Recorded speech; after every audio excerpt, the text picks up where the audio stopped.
I have to say, I first came across you because of my mom, and she basically sent me this Instagram reel. And I read it Mhm. and I thought, oh my goodness, he's talking about the kind of pastas we should be having. And I've been growing up eating San Remo the whole time. And I didn't Yeah, realize it was a rubbish pasta. I So I know. went ahead, my mom and then we bought all the pasta that you were recommending. And we Good. also got the barilla as well. Unfortunately, we couldn't find anything else. Okay, okay, Yeah. okay. So That's definitely gonna try. But obviously, this is the kind of impact that content has.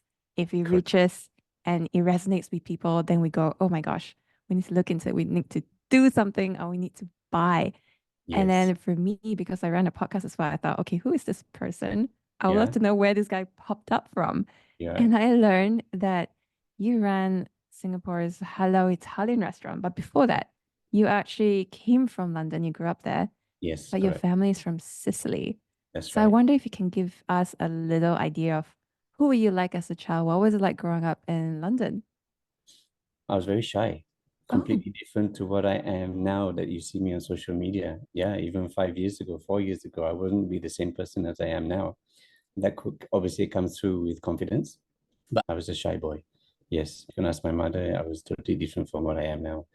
how did Mm, that change though? Did it change when you were a kid or is it much later? I think it changed much later when I had much more experience.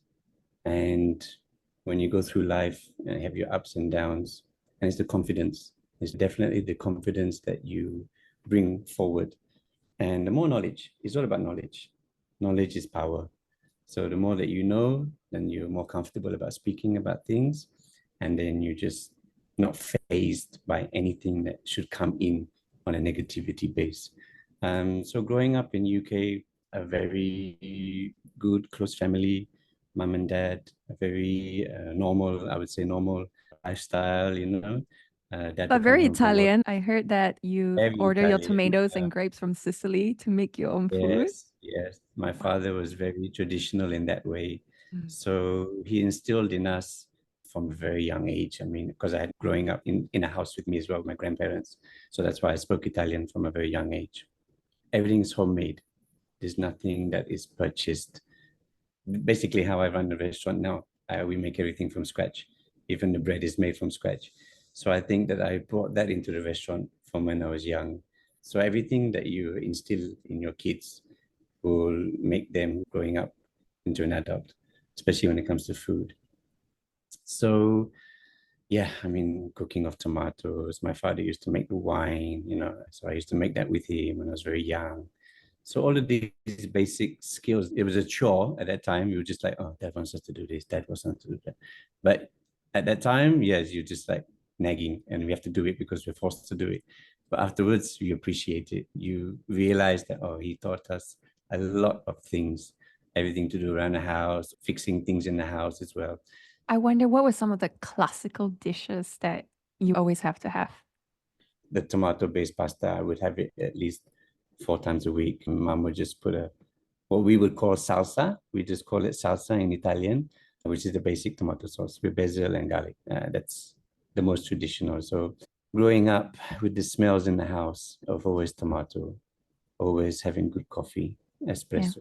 Cacio e pepe was something I noticed everywhere in Italy. Yes, cacio pepper, we didn't have that much because we are Mm. from Sicily. So it's different because cacio pepper is from Rome.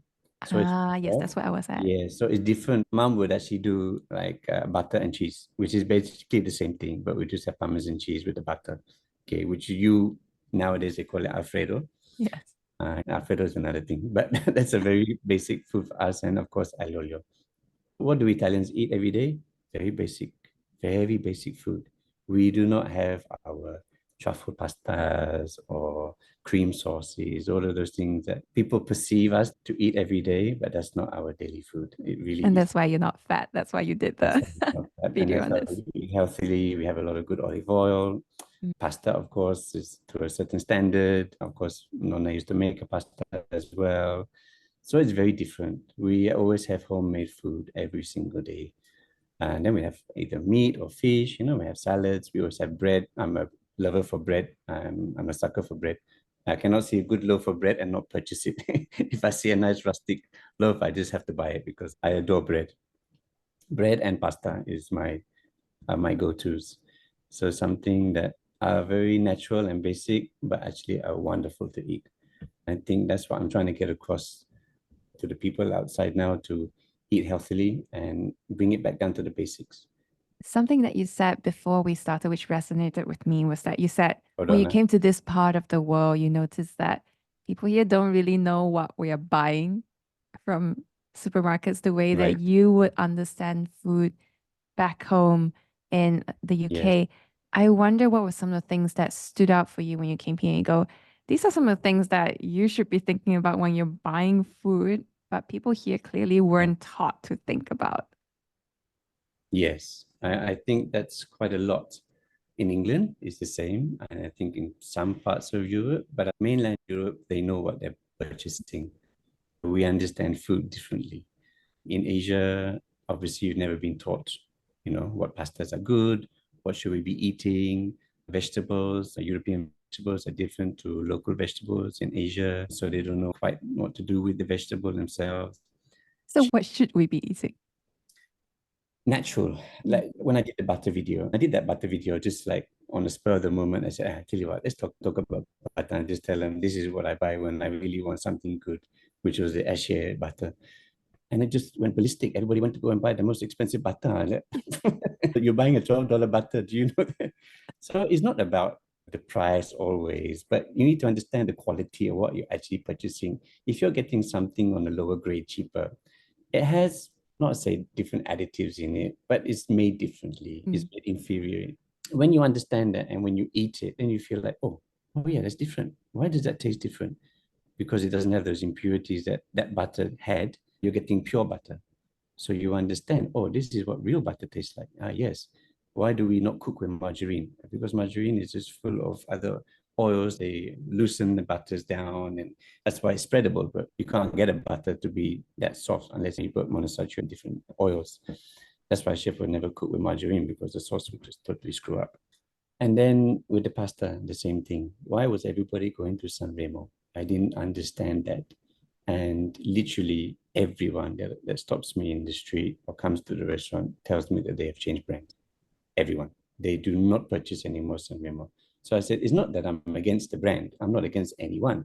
But I'm just telling you that why are you purchasing something that is a $2 plus pasta, and you can go to La Molisana, Barilla, De Checo, you're increasing it by $1, dollar 50, $2. You want to go to the top ones, you're maybe tripling it. But does it not resonate that there's a reason for that price to be at that point? Like that one, I blew my mind. That I didn't understand why you were going for the cheaper pasta. You were not realizing how can that be cheap and good, and the other ones are more expensive. I didn't understand that until some of them stood out to me and they said, "Chef, we just look at the whole pasta shelf and just pick the cheapest one." So I was like, Yeah. "Okay, so how is that good quality? Explain to me your rationalism on that." So they said, "Yeah, we just thought that the darker pasta was good." I said, "No, other way around. It has to be light." So I believe that's why the video went so viral, Yeah. because it made them understand, and like maybe a light bulb went off in their head, and like, oh, okay, we need to buy that pasta now. So I think that really does change in the way that you understand food. Going back to when I was growing up, we just knew what is good food automatically, because Mm. everything is home cooked And and fresh, and fresh imported. to a certain stand, to a certain degree. We understood that, oh, we have to have this coffee. This brand is good. So it's instilled in me when I was very, very young. Even my mom told me the other day, she said, Jared, do you remember that when Nonna was still alive, my grandmother, Yeah. said we used to purchase La Molisana? I said, really? I don't remember. I mean, I was so young, talking about 4 or 5 years old, 6 years old. I said, no, I don't remember. She said, yeah, but the packaging was slightly different to what it was. In England, we used to have an Italian man who comes around in his van to bring real Italian produce to the Italian households in England. So that is something which is very different to anything Yeah. that you would have in Asia, right? We cannot just go and buy this food and this food. They need to eat even the vegetables, the tomatoes, the eggplants, the basilico, even the garlic. To the point we are regarding food. There used to be an Italian shop around the area. It'll be somebody's house, in fact, that they converted the downstairs area into a store, and they would have all the Italian products that no supermarket carries. Okay, so we would go there, get once a month, stock up on all the pastas and the tomatoes and everything, and then bring on. We used to have another guy who come in a van. You go inside the van, you go and take what you want, and you pay him. So growing up is very different in an Italian family. I can say that food is our culture, it's our grounding, it's what we are, who we are. And being Sicilian as well, big family, always eating together on big occasions. So it's always regarding around food. We're always around the table. We always eat too much, but we eat good. I can't replicate that, but I tried to replicate that in a restaurant where that's why I made it halal as well, that every culture and every religion can come and dine at the table and enjoy. So that was why I wanted to open a restaurant. That's what's happening now. So at least I can bring that from the family point of view and I can bring it into the restaurant. And, it resonates with people. I get a bit emotional about it because it actually happened. Yeah. Yeah. So I'm very happy about that. Was this something that your family was surprised by when you entered into the food industry? Yeah, I mean, I didn't know what I wanted to do when I was in school. I was not academically great. I'm not great at exams, all that kind of things, but I was good with my hands. I was good at producing things. And then just when I went to culinary college after that, studied for 2 years. Then I hit the ground running and just went into a good restaurant and just started working hard.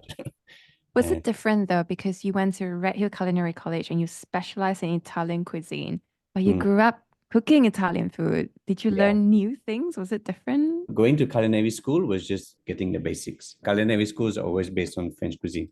They're always based on French basics.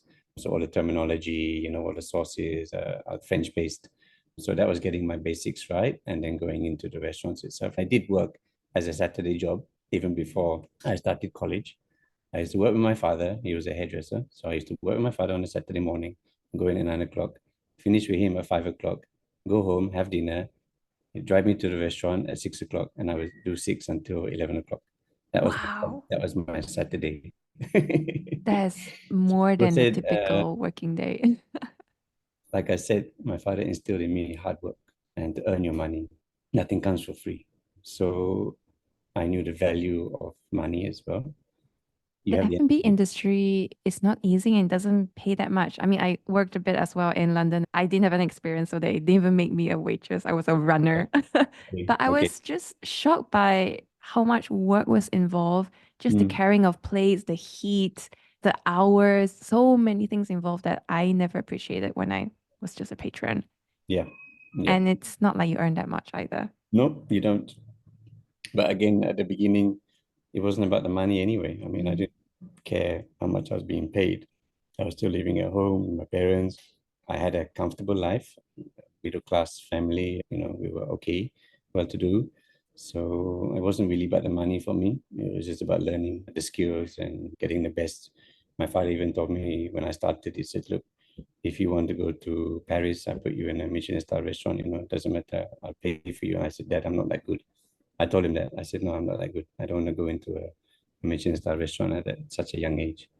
Yeah, so you can see from there that I didn't have the confidence at that time. Yeah, I was shy, Yeah. 17, 18 years old, just going Yeah. into the first full-time job. Yeah, You often say to your young chefs that your first job will set the bar. And true. it sounds like your first big job really set the bar. What kind of standards did it instill in you that you've carried on? Discipline. My head chef was Scottish, so very strict. We will bring in like half a cow from Scotland. He'll bring in Aberdeen beef, that kind of thing. So we will butcher ourselves, half a cow. Fish, same thing, salmon from Scotland and all these kind of things. So I learned a lot of basic skills that some chefs nowadays skip. They skip over butchery, they skip over fishery, owning fish and all that kind of things. It's a skill in itself. So I was lucky that I had him next to me and he took me right under his wing. I was just working side by side with him. His chopping board was next to me and I had my chopping board here. So everything that he did directly, I was involved. The others didn't have that. He just took me in on the first day. The junior sous chefs and the CDPs didn't have that under him. And he was very strict with the others as well. I don't know why he saw in me that he wanted to teach me himself. Yeah, I think he may have seen something in me. Obviously, I was too young or too naive to know at that time. And you had hard lessons as well, right? That English breakfast shift. Yeah, the English breakfast shift coming in middle of winter in the UK, 5:30 in the morning, get in the car, back to work. Hard days, hard days. So get into the kitchen, switch on everything to make it hot in the first place because you're freezing. Check off all the vegetable list, which is outside in two huge crates that come in the morning. Sign all of that or get it inside, do all your things and start your prep. And then breakfast shift starts. And then you don't know how busy you're going to be. Well, we knew how many people are in the rooms, but you don't know whether they're all coming down for breakfast. So one day I got totally slammed. Totally slammed. Young 17-year-old boy got slammed with breakfast shift. I was losing it at that point because I had such a busy breakfast shift before. I had omelets, I had scrambled eggs, I had full English breakfast and all different things going all at the same time. I didn't know how to manage it. I didn't know how to manage my time. I didn't know which one to cook first, which one to cook later, kind of thing. So junior sous chef walks in almost 10 o'clock. The shift starts and he comes in and he says, Gero, what are you doing? He sees me running around like a headless chicken. So why are you running around like a headless chicken for, you stupid idiot? Then instead of scolding me, can you come and help me? Because I'm totally in the shit currently. So he helped me a little bit. And after that, again, get slammed. What are you doing? Why didn't you do this properly? Why didn't you do that? I want it much better next time. So it's a wake-up call. Get better or get out. But these are the trial by fires that really tell you whether this is for you or not, isn't it? It's very true. You need to go through this as a chef. You need to go through that to understand that you can do it or not. Some boys nowadays, some of my staff, they screw up. They do a bad shift. I tell them, okay, now dust yourself off. Now I'm going to tell you where you went wrong. And now tomorrow you start again. Don't do it again. Do it second at a time. Bye-bye. Because you're not up to it. You can tell straight away if someone's up to it if they're not up to it. So if you can raise up the bar again and go again and do it better, then okay, now you got it. Yeah. So were you clear from the start? Yes, I am cut out for this. Took time, but things happen along the way that, oh, maybe I'm better than this person. Like I was cooking pasta and on the vegetable section, I was still a commis chef. The head chef told the CDP, Gero cooks better than you on the pasta. So he came to me and said, how do you do it? I said, well, I just did it like how chef taught me how to do it. That's all. What are you doing wrong? so I mean, sometimes you have natural skill for it. I think that will come through without you even thinking about it. Obviously, that's why chef saw something in me. And that's why he always told me that, you have it. How do you cook the perfect pasta now that you say it? We only had 2 pastas on the menu at that point. It was more to a French fine dining restaurant and had 1 or 2 pastas. It was just a pink sauce with salmon. In fact, it's one of my signature sauces that I have in Kucina now. But it's just a very simple sauce. You can't really get it wrong. But obviously, if you put too much tomato, you don't get the ratio of cream to tomato correct. It can be a bit too sour, can be a bit too sharp.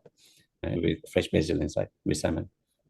And again, it's about consistency. It's difficult to have vegetable section in a hotel. It's one of the worst sections you can be in.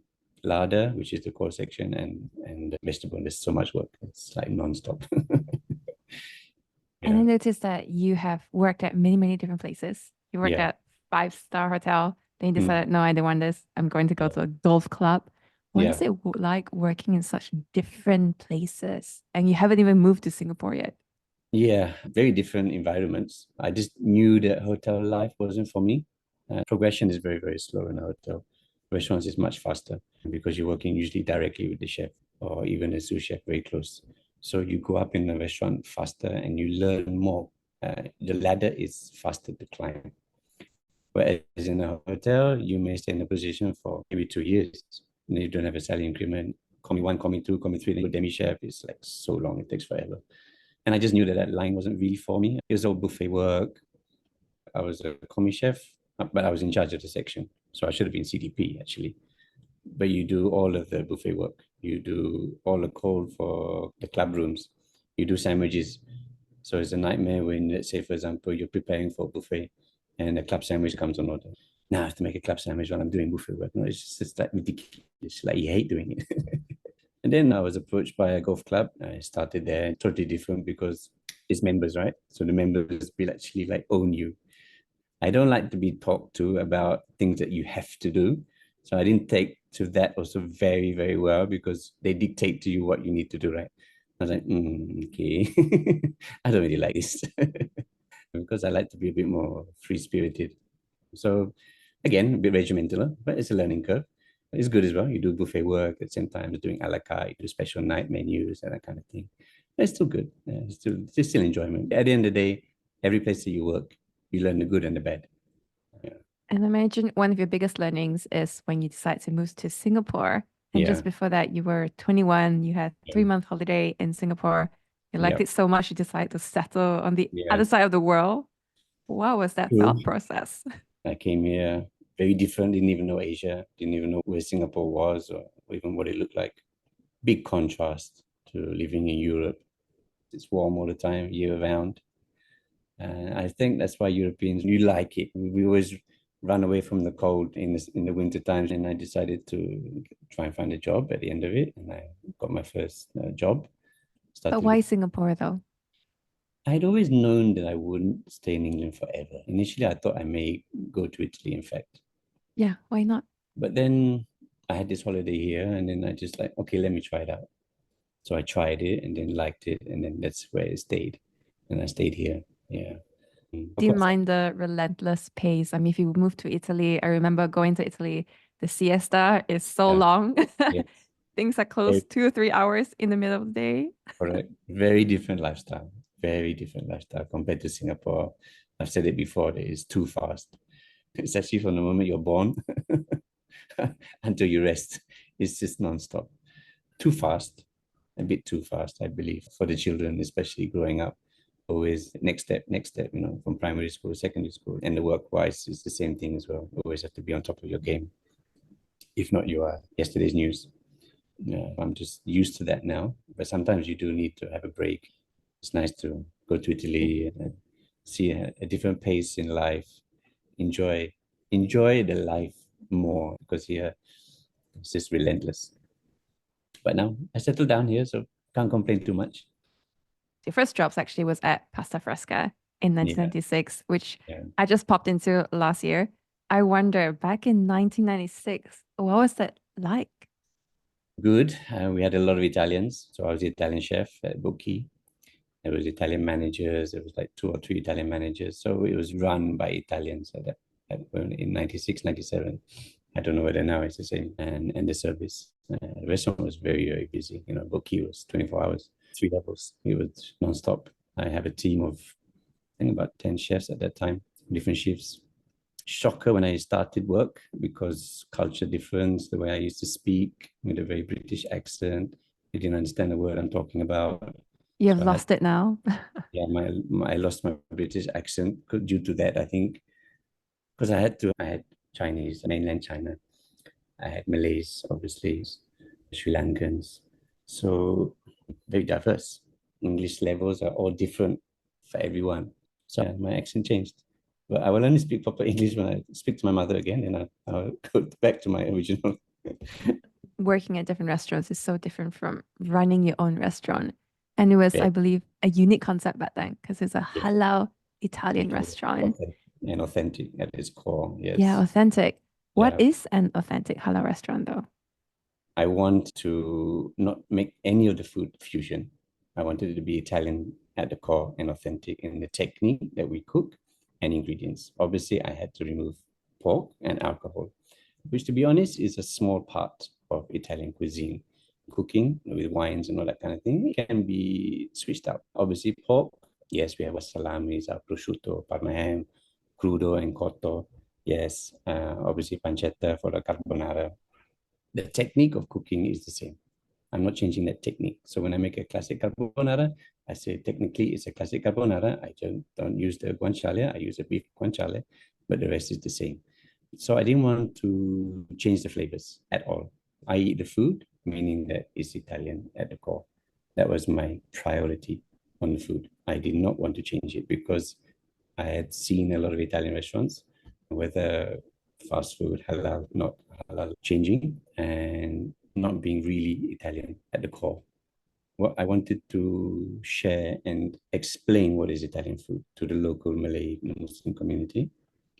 So that was very, very important. And that's what I did.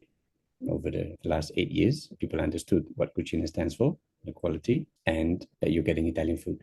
You're not going to come to me and ask me to make a chili crab pasta or nasi lemak, something on the pizza. Not happening. I'm not going to do it. So don't even bother asking me. So that was the reason why I did the restaurant. Hey Simis, if you haven't done so already, please do head over to give a rating and review for this podcast, because without it, Apple Podcasts, Spotify would never push it forward to let anyone else see. So just head over, share with people, let people will know about this special series, especially the ones that we are showcasing right now on Singaporeans who have achieved incredible success. Yeah, but ultimately, apart from just the food and ensuring is authentic, when you're running it, you own it. It is a business and it's such a different world, right? And I just released an episode with Li Peng, who runs Unlisted Collection. They have like 9 Michelin-star restaurants, Zen, Cloud Street, Burnt Ends, Margarita. One of the first things that he talks about with chefs and which shocked them was the P&L. Very, very important. You need to stay on top. If you can't stay on top of your numbers, you have no business and no restaurant. I wonder for you, what is the reality of running and owning a restaurant that most people wouldn't see and know about? That's why a lot of times they say chefs can only be chefs, they cannot run a business. Look, many chefs open the restaurants and close down, right? Our mindset is always about the food. We don't have to think about the numbers because someone else is thinking about the numbers, right? Someone else is running it. We're just making sure our food cost is okay. And the restaurant's making money. The chef's okay, done. I'm okay with it. I don't need to know any more than that. But when you actually run the business, you need to know everything. So that was a learning curve for me, obviously. I had been the executive chef prior to that, so I knew P&L, I understood numbers well. But when it's your own baby, then of course you have to take all of the stress and make sure that you're doing the food that you want to do. At the same time, you need to make money because if not, you don't have a business. But I was always very good at food cost, knowing my margins and all of those kind of things. But then the rest of it comes in: marketing, financials, paying the suppliers, doing HR. You can't afford to have someone to do that for you, so you have to do everything yourself. So it's all the back end of running the restaurant, not only the front that you see producing the food, but everything else that comes into it at the same time. Employing a dishwasher, which is impossible to find. Yourself for the first 6 months. I didn't have an off day for the first 6 months. I didn't even have a break. It was just constant. I knew that getting into it, and I knew that there wouldn't be a break. When you own something and you put in the money, there is no fallback. Either you go under and you're finished. So people don't understand the stress that goes into actually opening a restaurant. If you were to do it now, it costs even more than when I did it 8 years ago. We did the renovation and it cost a bomb. I wasn't in it because of the money. That wasn't my drive. My drive is what I said in setting up a halal Italian restaurant. That was my drive. The money is secondary because you need the money to run the business. But I'm not driven to make money to become rich. There's 2 different aspects of running a business. The other one will come by itself, but the first one doesn't come unless you put everything into it, 110%, and sometimes even more. So when you own something, the buck stops with you. There is no going back to someone else and asking, can we get some more money? It's not going to come from anywhere. The bank's not going to give you anything because they don't have any trust in you. So you have to make sure it works, which I knew in the back of my mind that I can cook and I know what I'm doing. I wasn't scared or apprehensive of doing it because I knew so many Italian restaurants in Singapore. Been to them. Honestly, half of them I knew couldn't make it. They are not good Italian restaurants, but yet they're still running very well and they're busy. So like, if he can do it, and I know that I can cook better than him, of course I can do it. That was my philosophy at that point. We were in Kinex Mall, at the basement. I didn't do any marketing for 2 years. Didn't have marketing budget, just word of mouth, which was how an original Italian restaurant in Italy or in England would run. It starts slower, but the basis is stronger because it's word of mouth. So you would go to your friend and say, hey, you should go to the restaurant because it's really, really good. So a recommendation through word of mouth is actually stronger than doing any marketing online where anything can be put out there. You can pay for things and you don't know whether it's good or not. You just go and try, hit and miss. It's good, it's good. It's not, you don't come back. It's kind of a two-edged sword to do that kind of way, but it worked because I make sure that the food was on point. And I was literally cooking almost every dish. I was making sure that everything was perfect. If anything wasn't perfect, then I was screaming. And it was an open kitchen. So my wife was like, can you not shout in the kitchen because it's open? I was like, yeah, but I'm so stressed. Yeah, it's very, very important to get the food out perfect. What changed after the second year when you decided, okay, I will put in some marketing effort, but still not spend on it? Yeah, I mean, we just tried different marketing companies at that point. They were doing Facebook ads, total waste of money. looking back on it. But you didn't know, right? So you need to test the market. You need to understand, oh, maybe what he's saying is true. Let's try it out, pay him $3,000 to do ads and stuff like that. And then give him a $500 budget for Facebook ads and stuff. To be honest with you, I never saw the money come back from Facebook ads. I did it for a while and then I stopped it. But we have to try because other restaurants are opening. People are trying to compete with you. So you need to get your voice out there. TikTok hadn't started at that point. So the only thing was Facebook and Instagram. Instagram at that point was different to what it is now, today. So hit and miss, really. Try different marketing companies. Try one, doesn't work, try another one. But at the end of the day, they were all doing pretty much 90% the same thing. And I just stopped altogether. I didn't bother doing anymore.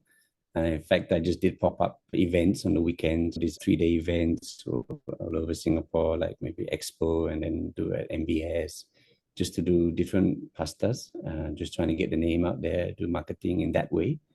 Very tiring, long hours, non-stop, doing 500 portions of pasta in 2 days using the cheese wheel pasta. Until today, my back, it still reminds me of those 2018. My back tells me, Gero, you did that in 2018, now your back is still hurting.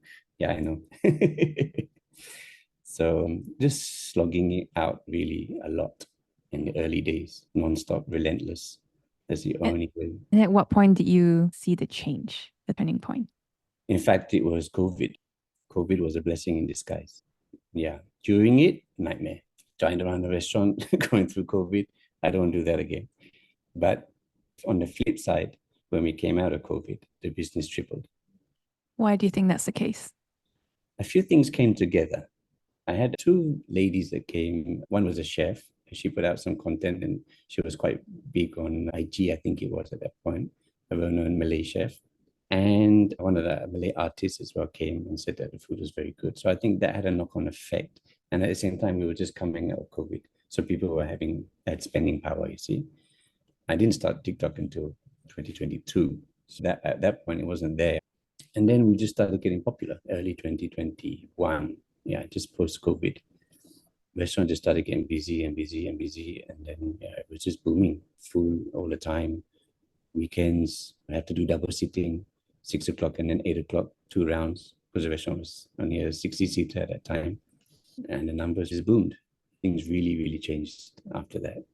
Then TikTok started. It just rolled.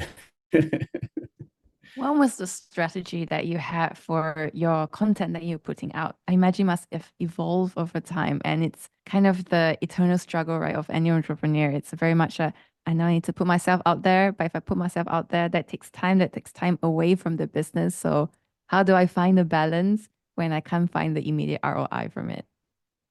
Right. Initially, Sam came to me, my brand talk. I'd known him prior because he'd done my menu design. Okay, so I knew him from branding. We did a new menu from him and a few little things.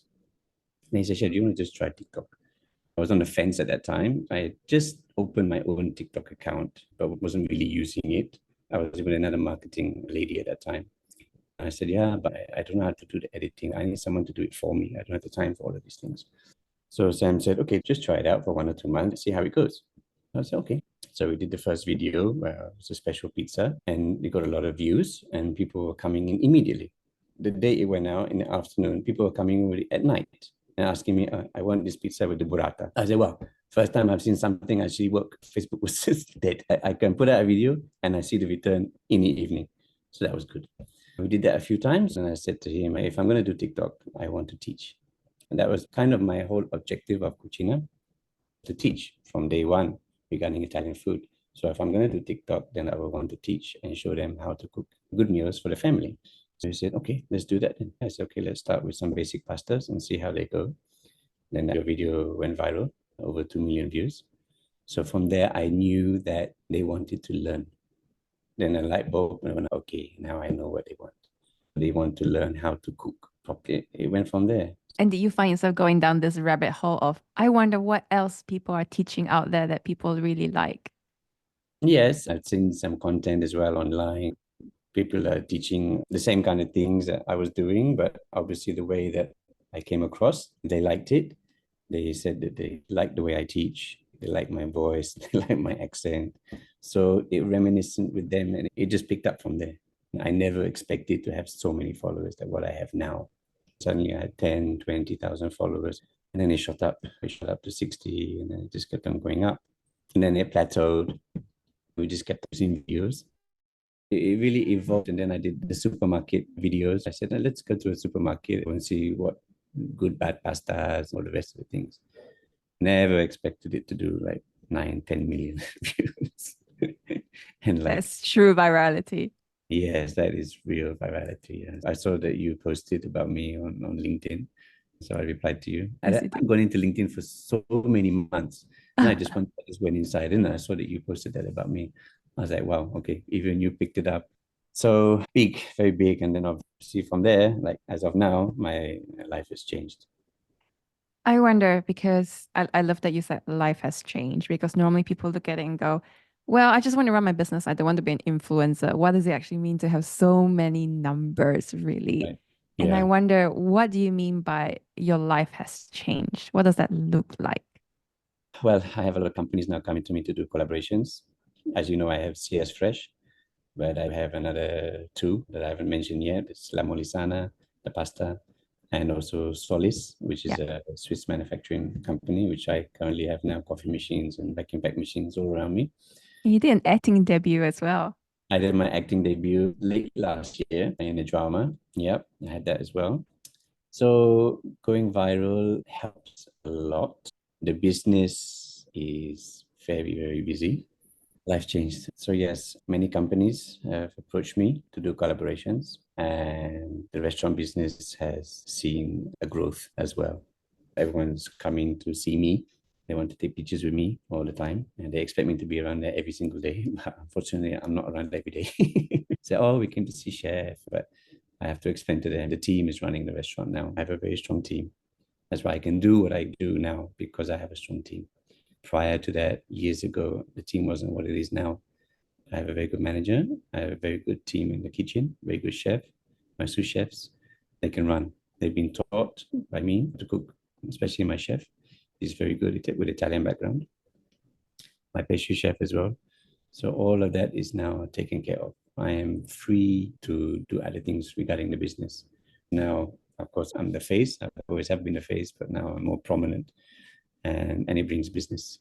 I can see it, and my face will be in CS Fresh very soon in 2 weeks' time. They're doing all of the media things now. So naturally, I believe that will also pick up even more because more people recognize me. So I have to be careful. Naturally, when I'm outside, the way I talk to people, the way I approach people, I have to be very personified. I wonder when you talk about these collaborations, what's going through your mind? Because you can't accept every single offer that comes to you. How do you Yeah, decide what to say yes to, what not to say yes to?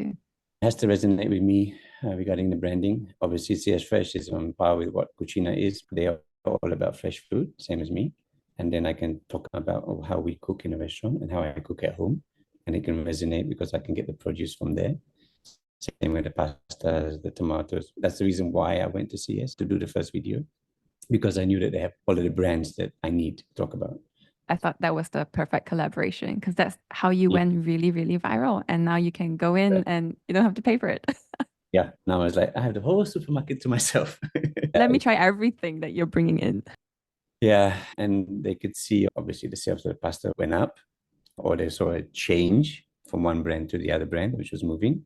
So that power that I have now, I didn't expect that to be so strong. So I think they trust me. They know what I talk about is the truth. I'm no nonsense kind of person. I tell you what is good, what is bad. And then when they try it, it's verified and they can taste the difference. With my other collaborations, obviously with La Molisana, the pasta is very good. And I naturally just told them, and they want me to be the ambassador. And then again, with these machines that I have now with the Solis, is the vacuum pack because this will be a game changer for people at home. We use vacuum pack machines in the restaurant because we produce a lot of food and it will prolong the shelf life of the food in the fridge. But at home, not many people have a vacuum pack machine. So I can showcase to them the cost is not high for what you're getting because it's going to prolong the food in your fridge. You're not throwing away food, the wastage also. And then you can also sous vide with the vacuum pack and you can marinate food. So it has a lot of different aspects. That's why I decided to go with them as well. They're a reputable company since 1902. Doing collaborations is a thoughtful process. I will not go obviously with the brands, not good for the Kucina especially. Speaking of yourself and Kucina, I wonder, have you thought about the fact that not obviously people recognize you, you are the face of your restaurant, Right. but at the same time, the restaurant also needs to stand by itself. I mean, if people come to see you, but you can't be there all the time, so Right. you also don't want to disappoint. How do you think about, do you even want to separate those two identities, the restaurant and you? Like I said, I do have a very good restaurant manager who gives very, very good high quality service. I've explained to them that you guys are now an extension of me.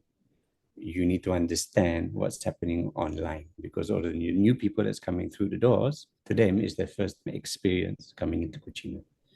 So you have to nail it every single day, because the expectations of my clientele now, I set the bar very high. So I need to deliver. If not, it's my face. Like all big celebrity chefs that open so many restaurants, the downfall is that then you can't have the quality in all of them, which I don't want. I will keep Cucina unique. I just want to keep the one. I'm not into opening so many restaurants. It's very, very difficult to maintain quality. Like I said, the kitchen team and the service is very, very important. It's not a one-man show. So for me, I want to put my content out there that people can resonate with it, understand what is the Cucina brand, and to understand the real Italian food. So I wonder if we could go a bit behind the scenes to the creation of content. Because obviously, when the running of the restaurant, you need a team. The creation of content, you also have a team, you have an assistant. What does that look like for you? How do you figure out when to do it, what to do? Who are the people helping you, the tech? What does that look like? Okay. I mean, with Brand Talk, myself and Sam, we work very closely together. He has his ideas as well. Majority of the content I will come out and I will share with him what I want to do. I enjoy what I'm doing. It puts a smile on my face to do the videos at home or in the restaurant. Now I have a lot of things coming out. I'm producing my own sauces. I'm going to start a retail sector in the restaurant with obviously La Molisana and other pastas as well. But the whole Cucina brand will evolve and become bigger. I'm not just going to stop. Like I said, I just want the one restaurant, but it doesn't mean I stop there at the restaurant, because I understand the market. I understand what the customers want and what they need. And I know where the loopholes are regarding produce and sources. So there's a lot of things to come out in 2024. 2024 is going to be hopefully our biggest year. So yeah, a lot of things to look forward to. Sounds very exciting. Also unsurprising. You should definitely be riding this wave. I love it. I wonder, lots of people here probably run their own company or they are thinking of running their own company. Any advice for those entrepreneurs out there before we end? Running your own company, depending on what you want to do. Obviously, if it's a restaurant business, think 3 or 4 times first because the overheads are very, very high. So really plan on what you want to do. And not only do you need to believe in what you are doing, but you need to understand the market. Because I spoke to one Italian restaurant and said, I'm doing halal Italian restaurant. Huh? What are you doing? It will never work. That was the reaction that myself and my partner, we received last time. Oh, it won't work. How can you do a halal Italian? You need the wine. How are you going to make sales? I was like, no, it's going to work. You don't understand the Muslim spending power. So understanding your market is fundamental in what you are doing. They used to say that I'm too niche. I have the number one food in the world. So I was like, which niche are you talking about? Because I want to do halal. Halal or not halal, I'm still doing Italian food. And the restaurant can be 3/4 full of non-Muslim. So the food has to be good first. Halal is the bonus part. Why do Italians come to my restaurant? Because I'm giving them proper Italian food. You have to slog whatever you want to do. Get those right.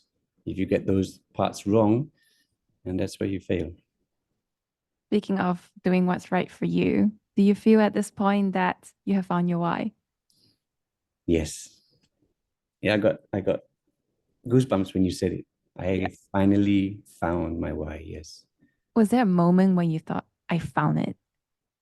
Yeah, it was a few weeks back. It's actually when we went viral. But I've been doing it for a year and a half. Videos are doing well. The restaurant was fine. But when I went viral the second time, really the big second time, I would say, then I realized that, okay, I was meant to do this. I enjoy doing this and making people happy.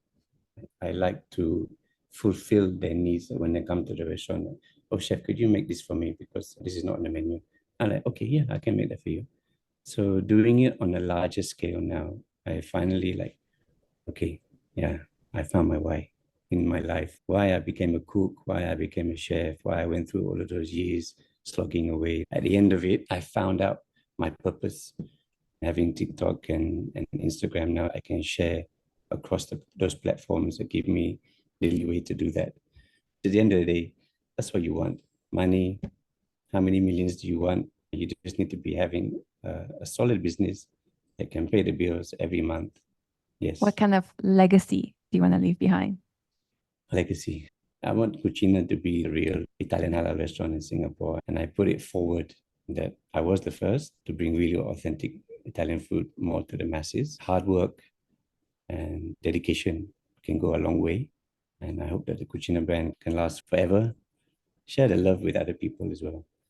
People used to ask me, Chef, you share recipes with them, you're not scared that they open a restaurant and take away your business?